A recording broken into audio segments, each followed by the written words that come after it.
Chile semeja el perfil de América del Sur.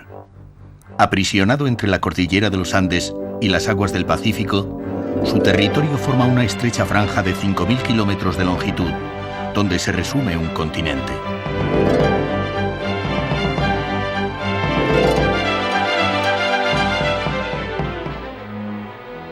La cordillera del Cóndor y el Puma, habitada por las nieves perpetuas, va escoltando una sucesión de paisajes desde el desierto a la selva fría, desde los glaciares a los volcanes, desde el salitre a los viñedos.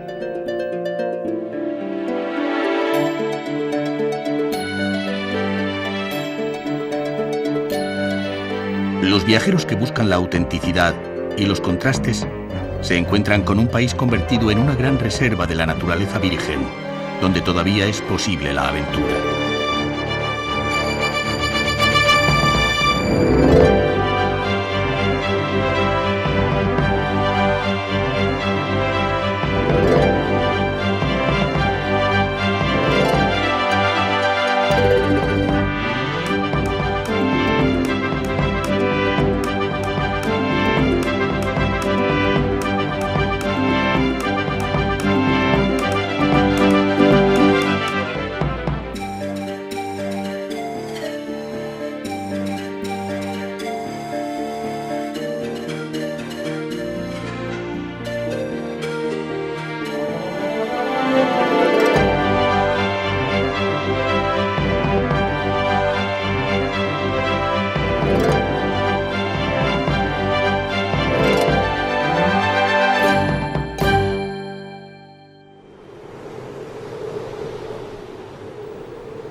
Al norte de Chile, la pureza del aire y la arena dan lugar a Atacama, un desierto de extrema aridez rodeado por volcanes que superan los 6.000 metros de altura.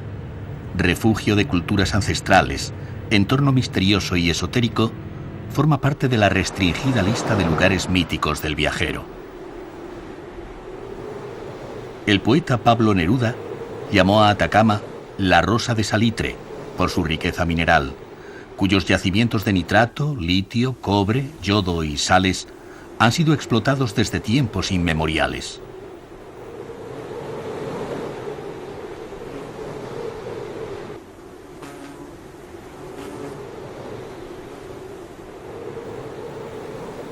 Al recorrer las llanuras calcinadas, se entra de inmediato en el territorio de la aventura.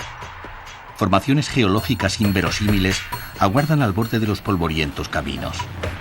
Horizontes perdidos en la lejanía, colosales representaciones del vacío y espejismos lunares convierten a Atacama en un gigantesco teatro donde la naturaleza representa sus espectáculos más sobrecogedores. El amanecer ofrece el único momento del día para presenciar la explosión de los geysers que lanzan los chorros de vapor de agua hasta 10 metros de altura. El cercano volcán Tatío origina el campo geotérmico a mayor altitud en el mundo. Aunque el amanecer en el desierto es frío, la temperatura ambiente sube por el vapor que sale de las profundidades a más de 80 grados centígrados.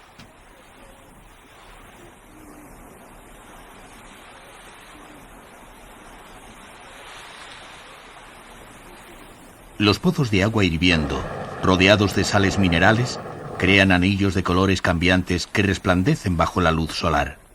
Parece que en el Tatío respira el centro de la Tierra.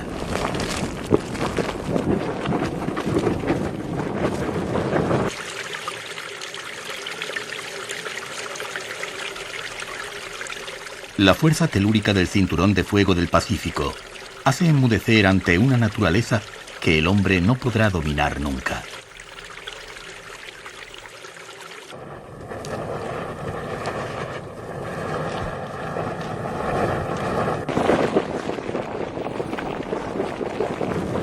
Entre las altas cumbres se siente la fuerza indomable de los Andes, la pureza del desierto, la magia de uno de los confines del planeta.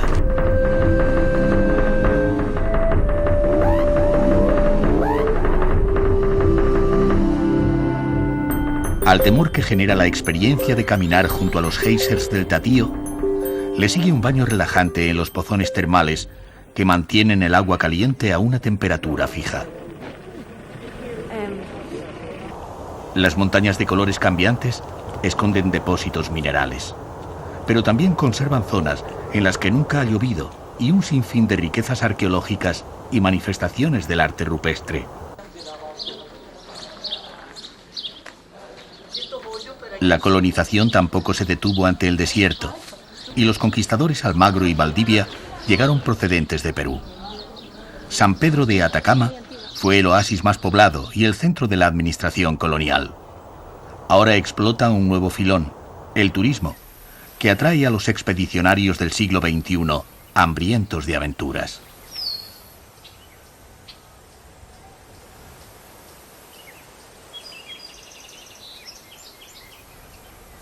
Los escasos cursos de agua que proceden de las fuentes de la alta cordillera dieron lugar al milagro de los oasis y a la presencia humana desde hace 11.000 años. La cultura atacameña tuvo un amplio desarrollo hasta que fue conquistada por el Imperio Inca a finales del siglo XV.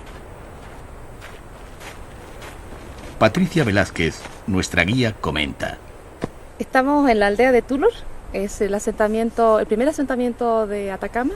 La aldea arqueológica data de unos 800 años antes de Cristo al 500 después de Cristo, y hoy en día se ve completamente sepultada por la arena del desierto, y además está administrada por la comunidad indígena.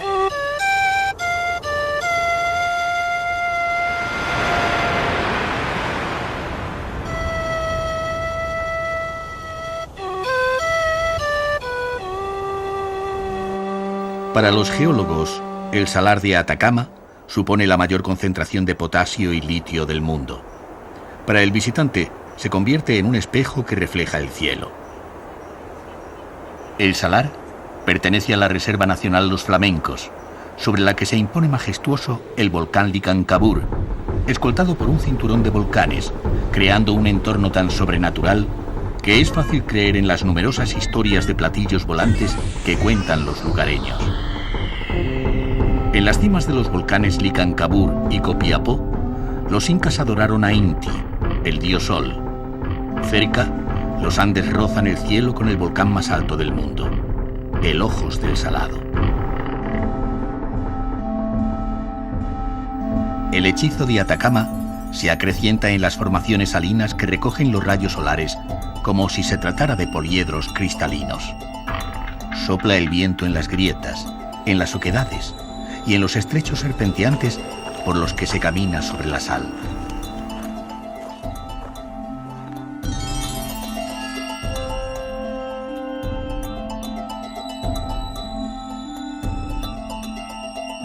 El desierto.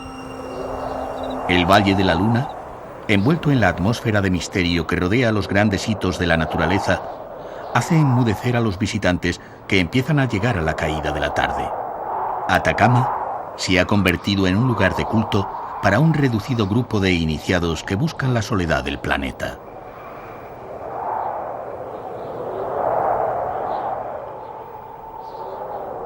Los viajeros viven la experiencia del desierto deseosos de partir revitalizados. Otros realizan un viaje iniciático hacia los orígenes y lo inexplicable. Algunos indagan en una religiosidad hermética que surgió de la unión del cristianismo con las antiguas creencias prehispánicas.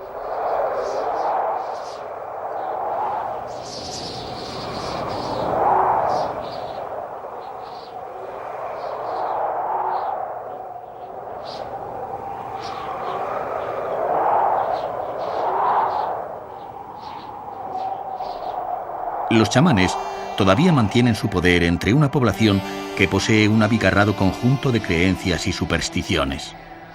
La magia del desierto consigue que en Atacama la realidad engañe a los sentidos.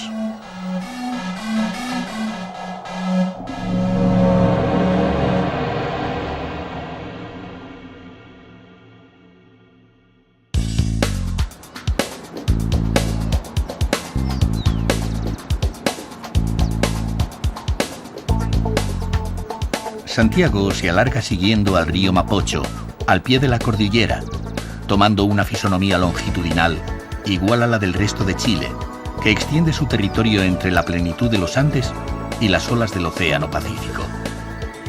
En torno al Cerro de Santa Lucía surgió la ciudad que Pedro de Valdivia fundara en pleno Valle Central en el 1541.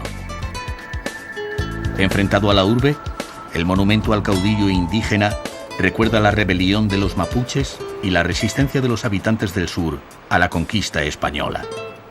Numerosas tierras del Chile meridional permanecieron en estado virgen hasta el siglo XIX, y Santiago quedó reducida a ser capital de un país también reducido.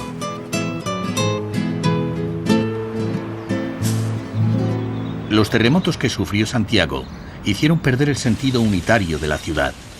Los nuevos edificios se fueron alzando junto a los supervivientes. La capital adquirió así un rostro heterogéneo entre lo antiguo y lo nuevo, convirtiendo la amalgama de estilos en un rasgo de su personalidad. Su mejor muestra es la Alameda, el eje que articula el centro histórico de Santiago. Situada en él, la iglesia de San Francisco se mantiene en pie desde hace más de 400 años, gran superviviente de tantos cataclismos.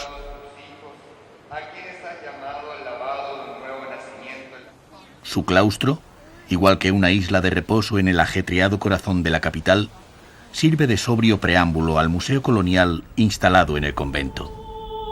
Una estética ingenua y recargada que funde el gusto hispano y el autóctono emana de las tallas policromadas de madera y las obras maestras de los plateros.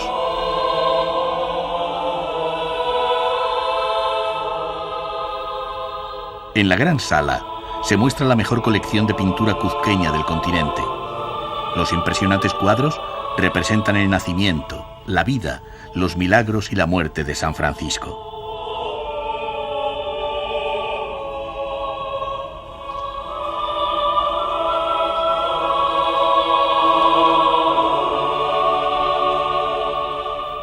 Las calles comerciales en torno a la Alameda parecen el rompeolas entre los apresurados santiagueños y los tranquilos visitantes que buscan la plaza de armas trazada por Pedro de Valdivia.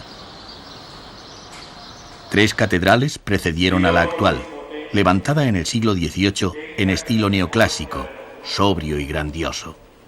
La fachada, obra de Joaquín Toesca, inicia los trabajos de este genial arquitecto que embelleció Santiago. Desde su monumento ecuestre, don Pedro de Valdivia parece contemplar los dispares edificios del Correo Central, la Real Audiencia y la Municipalidad, rodeados de los gigantes de acero y cristal. Toda la cultura mediterránea de la plaza fue trasladada a este inmenso rectángulo, que igual que hace 400 años, pertenece a la ciudadanía. Donde estuvieron el patíbulo, el mercado y el mentidero de mil rumores, siempre hay grupos de jóvenes, de provincianos y de pintores callejeros que aguardan a los recién llegados.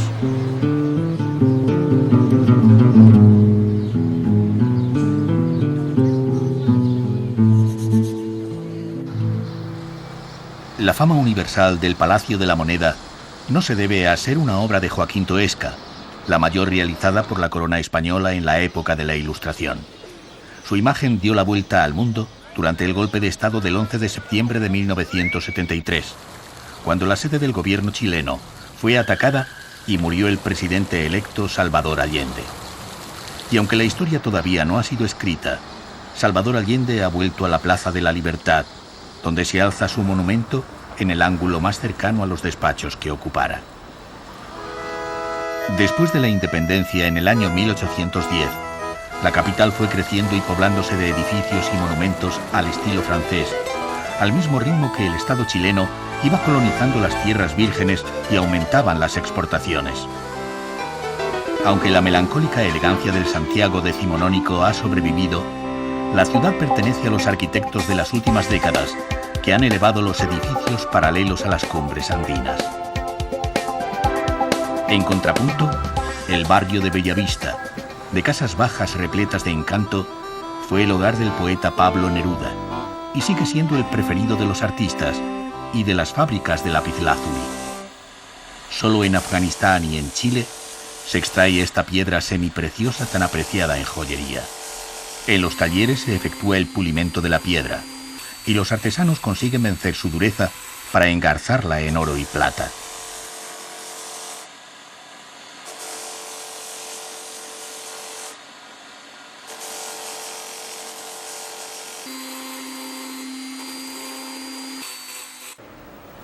Desde la Plaza de Italia, Santiago se transforma en la urbe de cristal crecida hacia el cielo con ayuda de la tecnología antisísmica japonesa.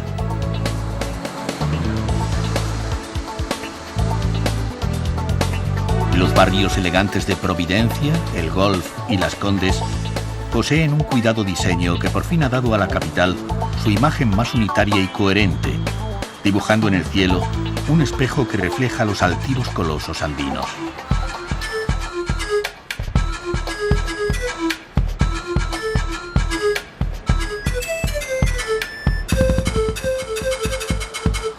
A pocos kilómetros de Santiago se encuentra el corazón agrícola de la colonización española. Las cepas traídas por los conquistadores, entre otros cultivos, se adaptaron rápidamente a las fértiles tierras del Valle Central, que disfrutan de un clima mediterráneo, similar al de la metrópoli. También se adaptó la arquitectura tradicional, que hoy puede verse en las casas patronales de las haciendas dispersas por el entorno. Dentro de ellas se ha mantenido la cultura de los huasos, los hombres del campo que, vestidos a la vieja usanza, hacen pervivir la tradición. En los últimos años se ha producido una vuelta a las raíces, aumentándose la celebración de rodeos y festivales folclóricos, donde los huasos compiten con el orgullo de estar representando a su hacienda.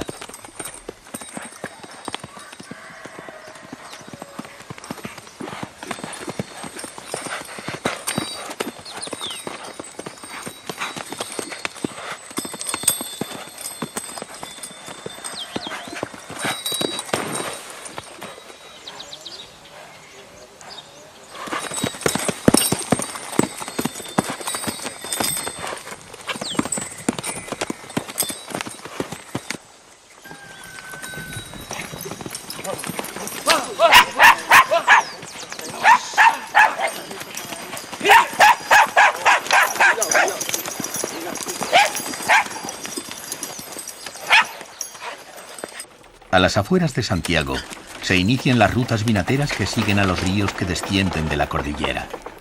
Son rutas distintas, porque cada curso de agua deja tras de sí un valle cuyos vinos tienen un sabor propio que los diferencia.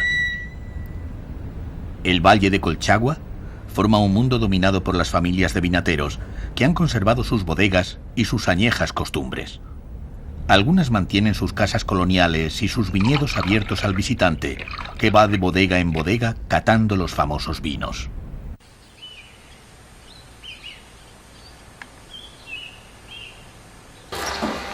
Junto a ellas, los artesanos luchan por sobrevivir en una sociedad en la que resulta difícil pagar un trabajo que no tiene en cuenta las horas que se emplean en tallar la madera o en tejer el mimbre hasta conseguir una pieza perfecta.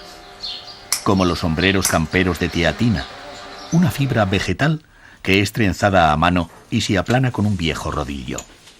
Luego, con la máquina de coser, se unen las trenzas dando forma a los preciosos sombreros. Todo el vino de Colchagua ha enriquecido a Santa Cruz.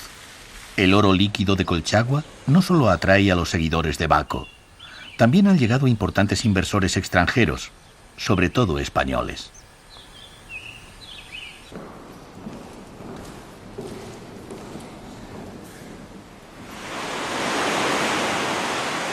En la zona central de la costa chilena, la más larga línea de soledad del universo, el poeta Pablo Neruda levantó su refugio frente a las olas. Junto a Delia, su segunda esposa, compró una pequeña casa en Isla Negra, en una solitaria playa batida por el oleaje. Poco a poco fue ampliándola, levantando pabellones según las necesidades y de acuerdo con una postura estética. Casas y versos brotando de un solo movimiento del corazón y de la mente. Los mascarones de proa parecen huéspedes de su gran salón, porque el más universal de los poetas del siglo XX era un marinero en tierra rodeado de objetos marinos. No solo me tocaron o las tocó mi mano, sino que acompañaron de tal modo mi existencia que conmigo existieron. Entre las paredes de cristal, fundiéndose con el paisaje, se encuentra encerrado el mundo simbólico del Premio Nobel. El dormitorio del amor y del dolor, donde Pablo dictó a Matilde, su tercera esposa, buena parte de sus memorias, cuando el cáncer lo iba matando lentamente. En Isla Negra, Neruda escribía y recibía a sus numerosos amigos. La casa está poblada de recuerdos, de ecos de tertulias, de objetos traídos de todo el mundo. Regresé de mis viajes, navegué construyendo la alegría.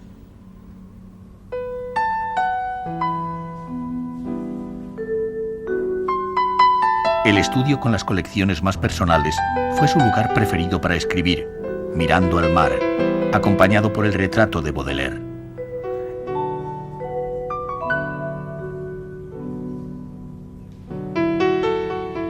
En la estilográfica tinta verde, en la chimenea la luz del fuego que movía todas las sombras.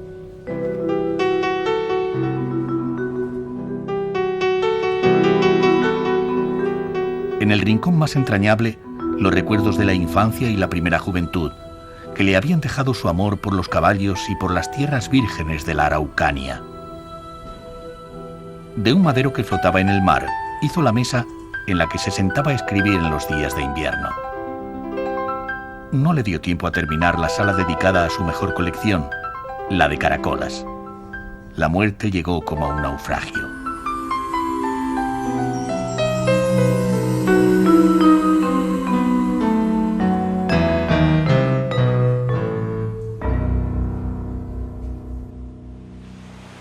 Su tumba y la de su amada Matilde se alzan frente al mar, igual que su busto en la playa y su casa, pecera de recuerdos, que rinde homenaje al autor de estos versos. Necesito el mar porque me enseña. No sé si aprendo música o conciencia. No sé si es ola sola o ser profundo, o solo ronca voz, o deslumbrante superposición de peces y navíos.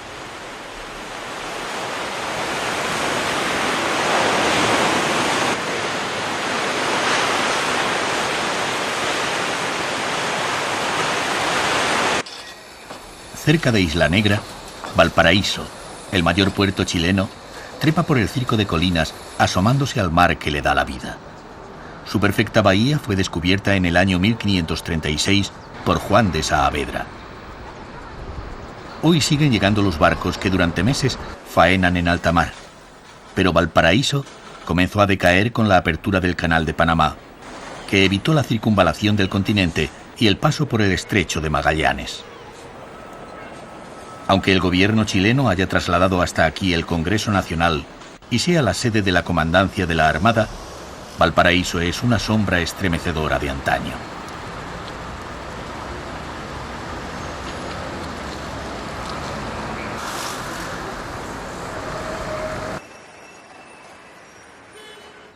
Sus casas de madera se asoman desde las colinas, dejando un laberinto de calles empinadas y zigzagueantes. Un sinfín de miradores y rincones que la convierten en una ciudad secreta, ensimismada en su propia contemplación. Fue amada por Neruda.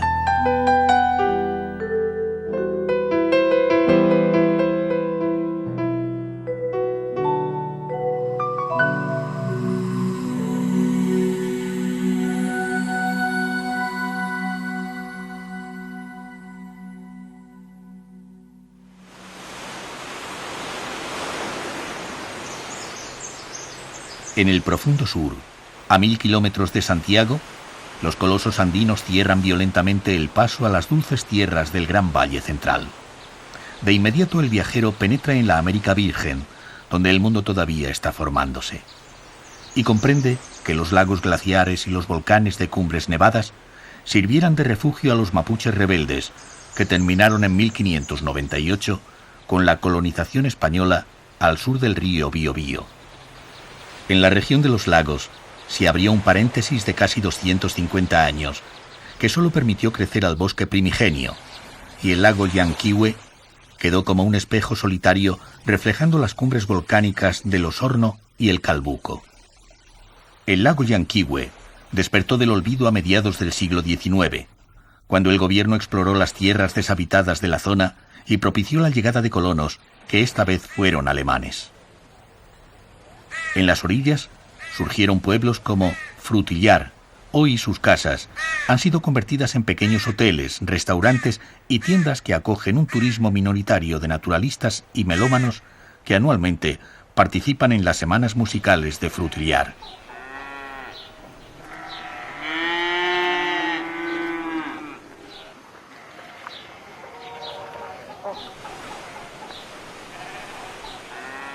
Desde el monumento que recuerda a los pioneros que despejaron la selva, se percibe la acción del hombre modificando el paisaje.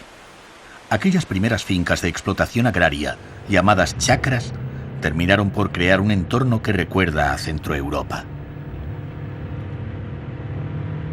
Al recorrer las orillas del lago Llanquihue, van apareciendo las casas construidas con madera de alerce, que todavía están habitadas por los descendientes de los primeros colonos. El tiempo se ha vuelto a detener, conservándose vivas las tradiciones de los luteranos alemanes.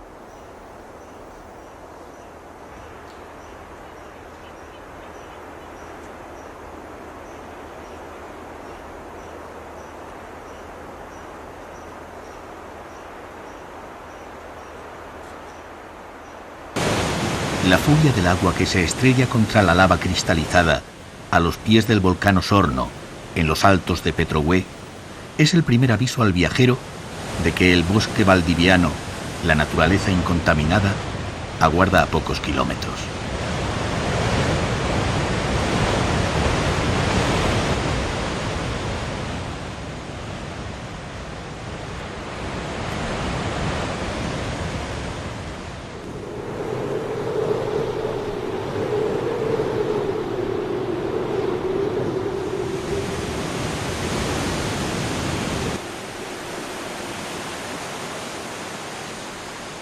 Lentamente, se realiza un periplo iniciático hacia los orígenes.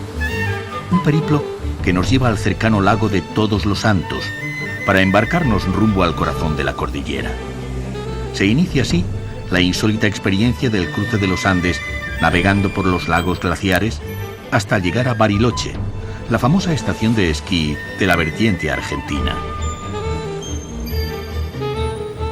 El catamarán rompe la quietud esmeralda del lago que refleja los cráteres nevados del Osorno, del Puntiagudo y del Tronador, eslabones de la cadena de fuego del Pacífico, que aquí se alza paralela a la línea de choque entre las placas de Nazca y la del continente sudamericano.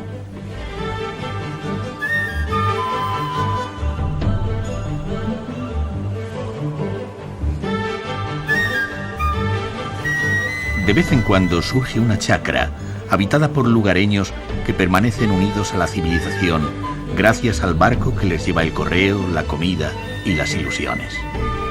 En las orillas se descubre la selva fría del Parque Nacional Vicente Pérez Rosales.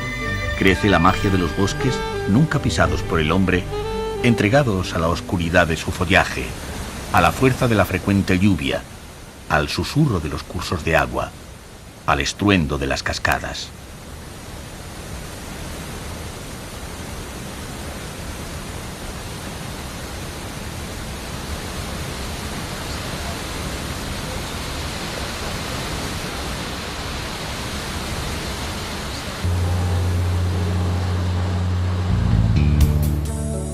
Seguimos la ruta descubierta por los jesuitas que se dirigieron desde la costa chilena a evangelizar Patagonia, Argentina.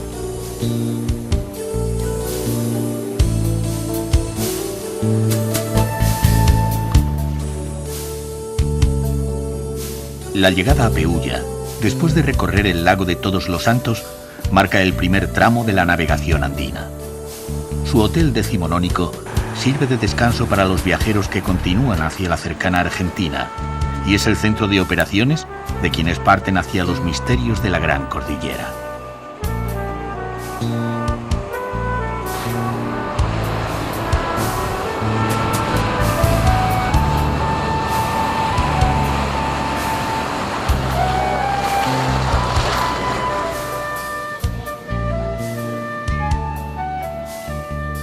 Al navegar por los ríos secretos, se descubre la densidad biológica.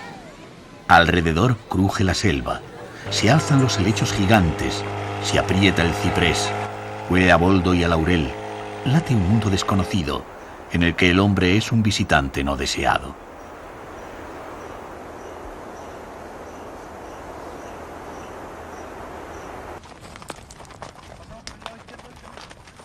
A cada paso parecen escucharse las palabras de Pablo Neruda. Bajo los volcanes, junto a los ventisqueros, entre los grandes lagos, el fragante, el silencioso, el enmarañado bosque chileno. Se hunden los pies en el follaje muerto. Crepitó una rama quebradiza. Los gigantescos raulíes levantan encrespada estatura. Un pájaro de la selva fría cruza, aletea, se detiene entre los sombríos ramajes. Quien no conoce el bosque chileno, no conoce el planeta.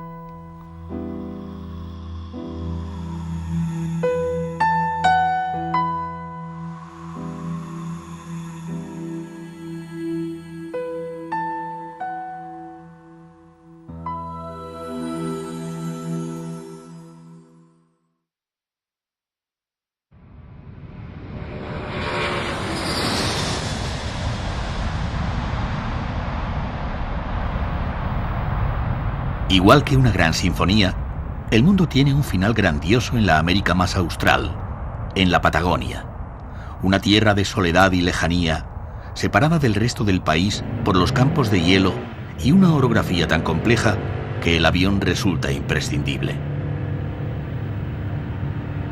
Desde Punta Arenas, la infinita pampa patagónica, tachonada de lagos y de estancias, impone su ley de soledad en un territorio por el que viajar se vuelve una aventura en busca de las altas cumbres del macizo del Paine.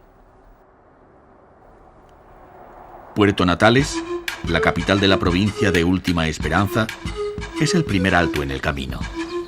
Asomada al fiordo, sus casas de madera se aprietan en torno a la plaza de armas, que centra la vida de los colonos venidos para explotar las minas del entorno y la ganadería. Ciudad fronteriza entre la civilización y la soledad de la pampa, recibe a las aves marinas y a los viajeros que, bien aprovisionados, parten rumbo a los fríos canales o camino del macizo del Paine. Los cisnes de cuello negro excitan su curiosidad, convertidos en los primeros de la lista de animales extraños que van a conocer.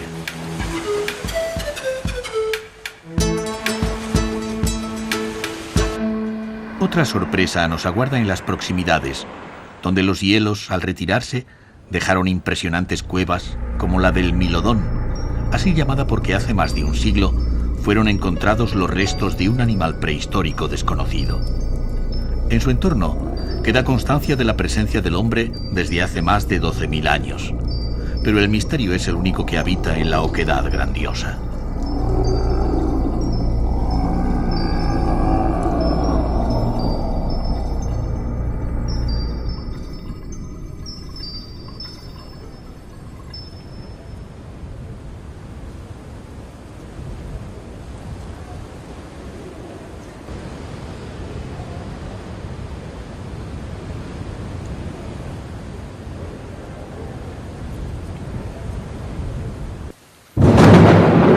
Después de un largo viaje por caminos de tierra, se impone la presencia del gran hito geográfico del extremo del mundo. Algunos pequeños hoteles y una infinidad de caminos han abierto al visitante las indomables montañas en las que, a pie, a caballo o en vehículos todoterreno, pueden alcanzarse los rincones más escondidos del coloso.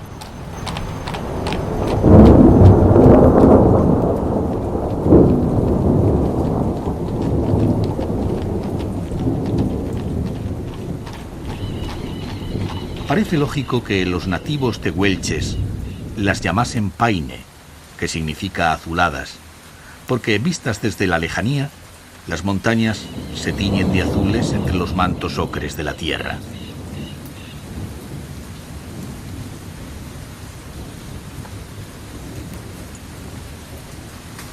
Torres y fortalezas que se alzan como un retazo de naturaleza salvaje preservado por la mano del hombre, que primero lo declaró Parque Nacional y luego Reserva de la Biosfera de la UNESCO.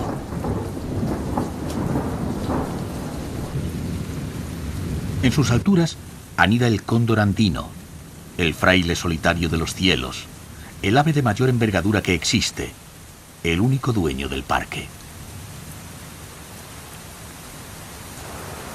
Aunque los motivos para emprender un viaje solo pertenecen a la intimidad del viajero, los que llegan a este hito del planeta suelen ser estetas buscadores de los más insólitos paisajes, deportistas de alta montaña y observadores de la fauna, en especial de las aves.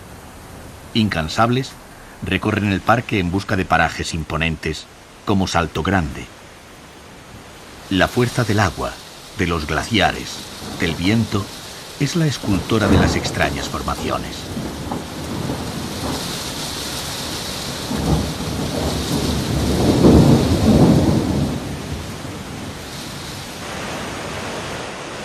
La pasión de los naturalistas se desata ante las especies endémicas, ante los bosques de lengas y de coigües, los arbustos de calafate y de ciruelillo y las flores de vivos colores que han vencido a la nieve. El silencio rodea los lagos y lagunas donde viven los patos, los idílicos cisnes de cuello negro y los gansos silvestres como los caiquenes.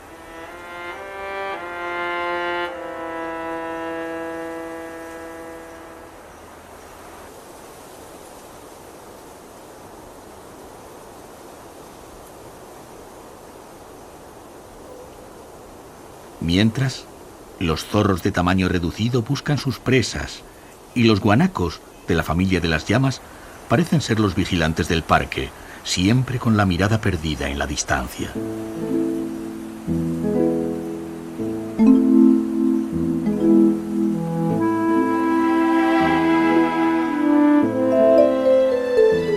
Otros curiosos habitantes, los ñandúes, llaman la atención y no faltan teorías para explicar la presencia en estas latitudes de los primos hermanos de las avestruces.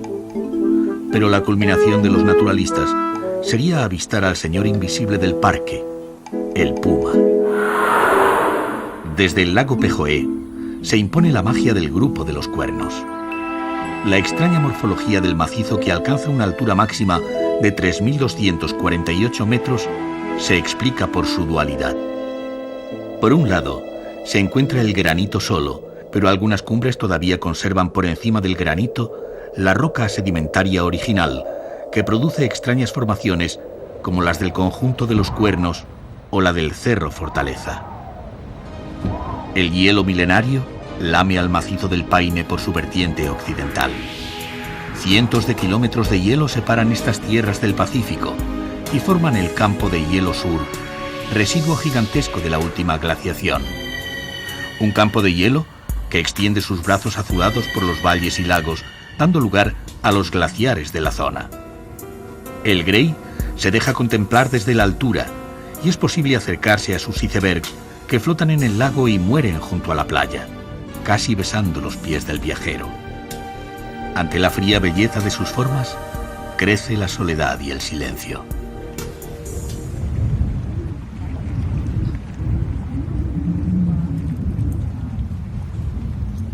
De regreso a Punta Arenas, surge en la interminable llanura el Hotel Tres Pasos, el refugio de Gabriela Mistral, el otro premio Nobel chileno, que, seducida sin contemplaciones por la Patagonia, escribió: «En la llanura blanca de horizonte infinito, miro morir intensos ocasos dolorosos».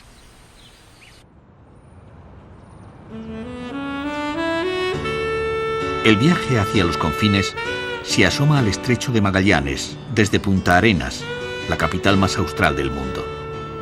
Al otro lado de la lengua de agua que hizo cambiar la historia, se divisa la Tierra del Fuego, así bautizada por las impresionantes hogueras indígenas que vieron los descubridores.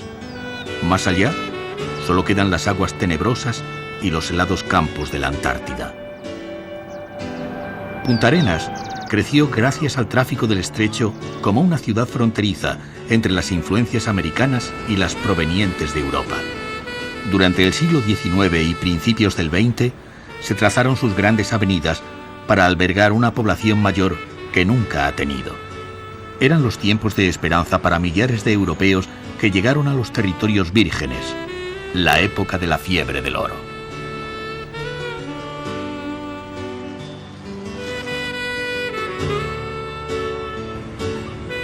Desde su monumento, Hernando de Magallanes mira al estrecho que descubrió el 21 de octubre de 1520. Era el ansiado paso que une el Atlántico con el otro océano, al que llamó Pacífico. Se abría así la nueva ruta de las codiciadas especias. Por fin se podía dar la vuelta al mundo. El monumento recuerda también a aquellos indígenas australes que veían a la luna como la hija del cielo. Pese a los esfuerzos de los misioneros de la Orden Salesiana por salvarlos, desaparecieron ante los intereses de Europa y de los grandes estancieros.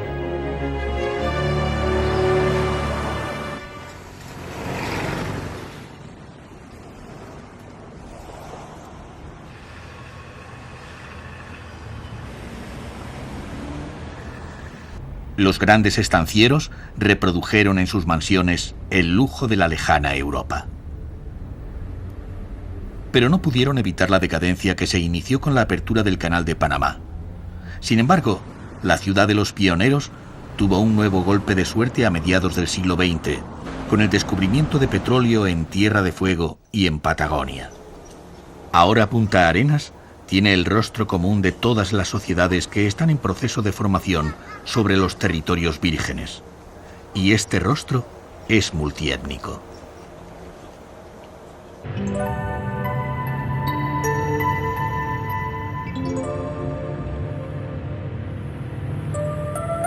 La presencia de los restos de la desafortunada ciudad del rey Felipe, que cambió su nombre por el de Puerto de Hambre, hace referencia al trágico fin de las colonias españolas, fundadas en 1548 por Pedro Sarmiento de Gamboa. Sus pobladores, abandonados a su suerte por la corona, murieron de hambre unos años antes de que se reconociera la importancia del Estrecho de Magallanes. Fuerte Bulnes fue levantado cuando en 1843 la goleta Ancud atracó en la bahía adyacente a Puerto Hambre, tomando el Estado chileno posesión del Estrecho de Magallanes. Naufragios y leyendas jalonan este paso mítico al que llegó Carlos Darwin para estudiar a lobos marinos, pingüinos y orcas. Sin embargo, no entendió la cultura indígena, condenándola injustamente a ser el eslabón perdido.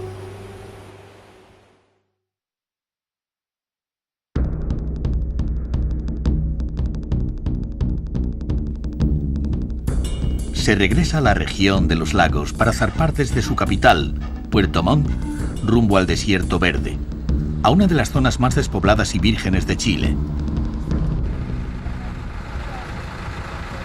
Durante 7 días, el Scorpios es el hogar del viajero, por un paisaje glaciar de profundos fiordos, canales e islas de los archipiélagos de Llanquihue, de Chiloé y de los Chonos, hasta el glaciar San Rafael, donde yacen los hielos milenarios.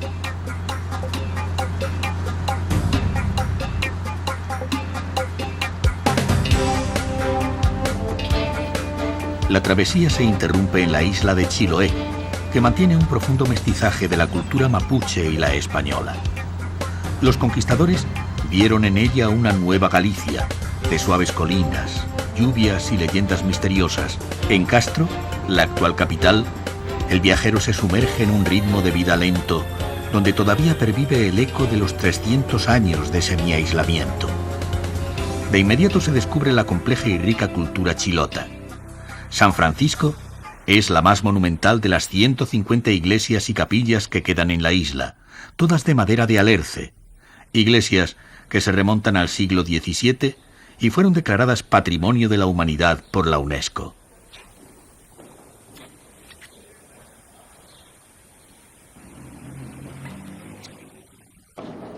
Durante este largo periodo de aislamiento, se desarrolló una cultura en la que el elemento indígena se fundió con los colonizadores españoles.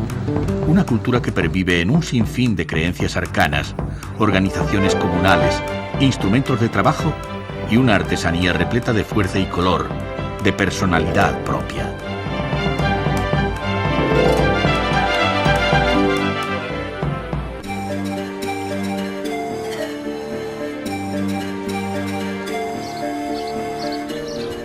Chiloé tiene un rostro distinto al del resto de Chile.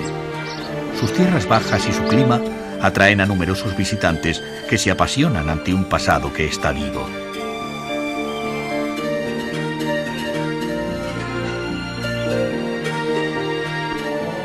Llamada el Jardín de la Iglesia por la profunda evangelización que en ella realizaron los jesuitas, Siloé fue el gran centro de expansión del catolicismo, desde la pampa argentina hasta las tierras del sur, habitadas por los pueblos autóctonos.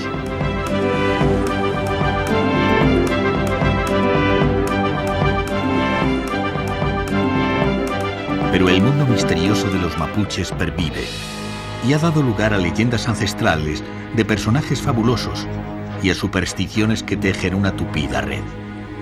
Sin embargo, el sentimiento mágico de la existencia no impide que los chilotas tengan una sociedad emprendedora y desarrollada.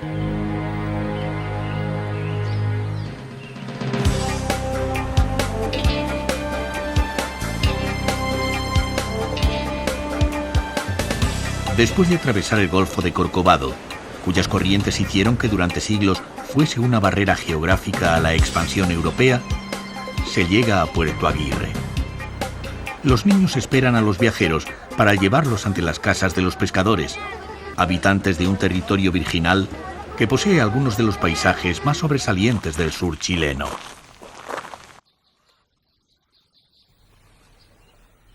Los Andes caen directamente sobre el océano y América sufre un desmembramiento colosal, donde el mar juega con la tierra que todavía conserva rincones que no han sido hollados por el hombre.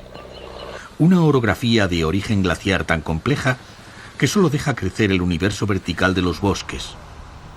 Incluso el nombre de la región, Aysén, proviene de Ice End, que significa fin de hielo.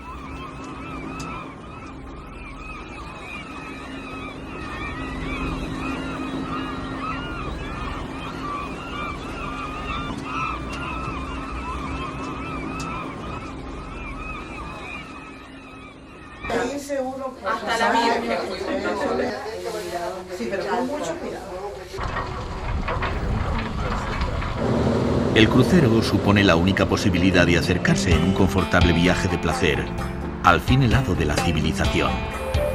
Los pasajeros realizan sin peligro un reconocimiento de los territorios salvajes y la aventura tiene un sabor dulce.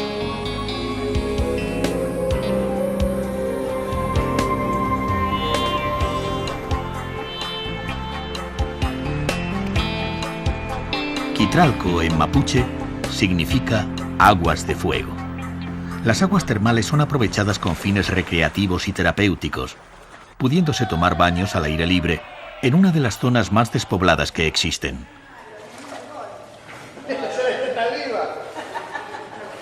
La rodean una flora y una fauna de las más desconocidas del planeta, una extensión de 7 millones de hectáreas de bosque donde crecen el maitán negro, la tepa, el ciprés de las guaitecas, el canelo, el roble colorado, el avellano.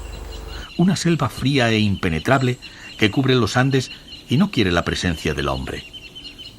Su espesura pertenece al puma y al cóndor, al gato montés y al águila, al guanaco y a los pájaros carpinteros.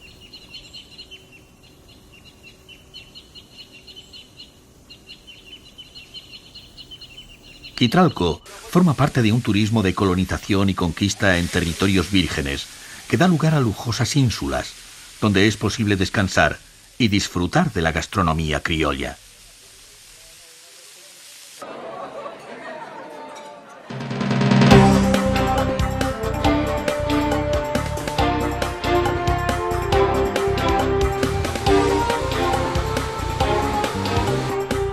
Una colonia de lobos marinos entretiene a los viajeros que se embarcan para recorrer los fiordos célebres por sus criaderos de salmón.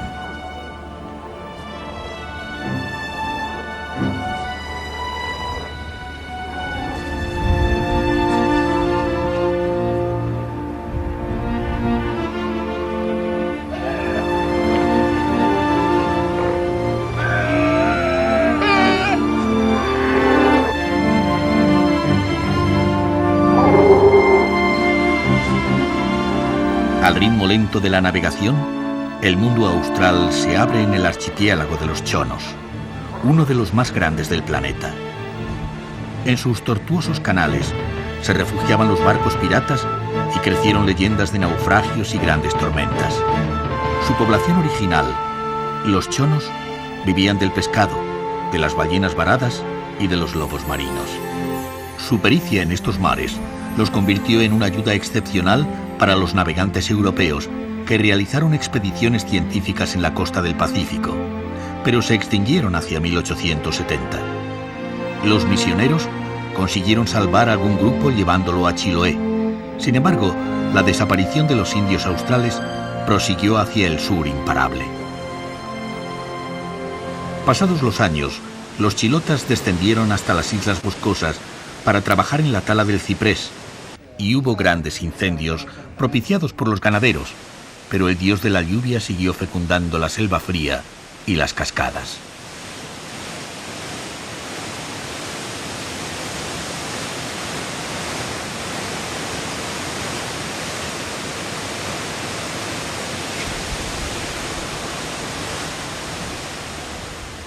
La navegación prosigue más allá del límite, en un mar de aventuras, donde la naturaleza se convierte en un territorio mítico que apenas conoce la presencia del hombre. Los hielos flotantes crean formas inimaginables, esculturas abstractas que espolean la imaginación con su belleza milenaria.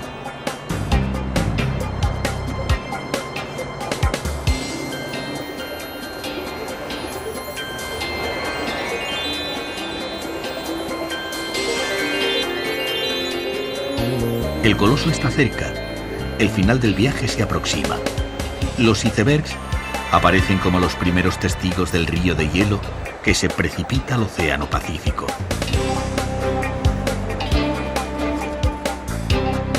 En un escenario sobrecogedor, se asiste al espectáculo de una fuerza desatada de la naturaleza. El glaciar San Rafael desciende majestuosamente desde el campo continental de hielo norte, con sus 350 kilómetros cuadrados de extensión. Hielos que se asientan en las cimas de los Andes australes y que dan lugar a 19 ventisqueros y a una de las mayores reservas de agua dulce del planeta.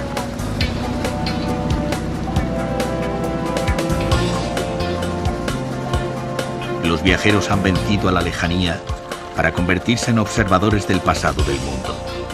La experiencia merece un brindis con un hielo de 30.000 años.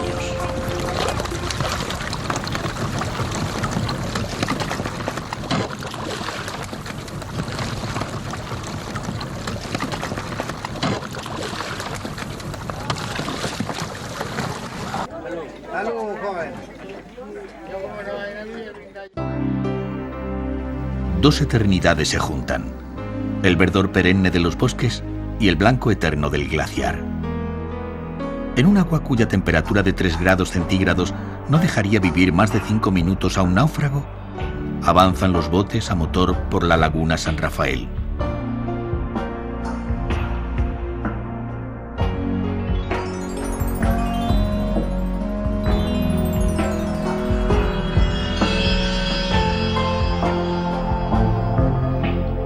Las extrañas figuras de los icebergs, de los que solo vemos una décima parte, aumentan la intensidad de su coloración cuanto más nublado esté el día. Azules incontaminados y verdes que reflejan las cristalizaciones más antiguas.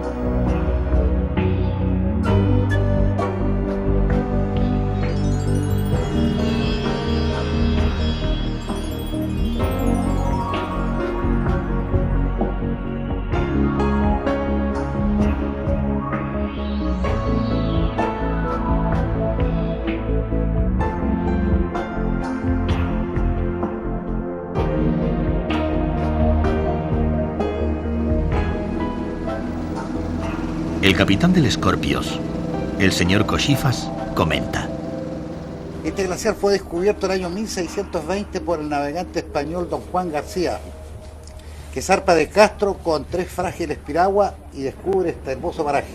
Desde este frente hasta la parte este tienen 45 kilómetros y de ahí se va hacia el sur en 120 kilómetros.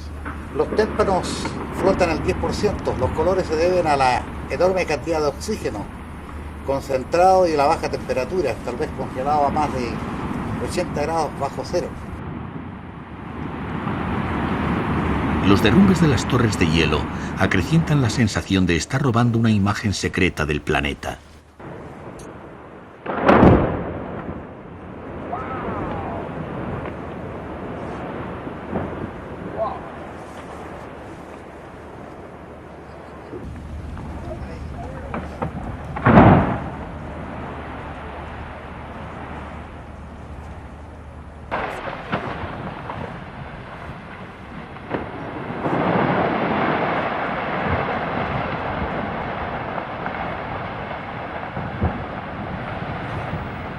En el límite de lo humano, avanza el Scorpius acercándose a unos 400 metros de la pared del glaciar San Rafael para navegar en paralelo a este muro de hielo de 70 metros de altura.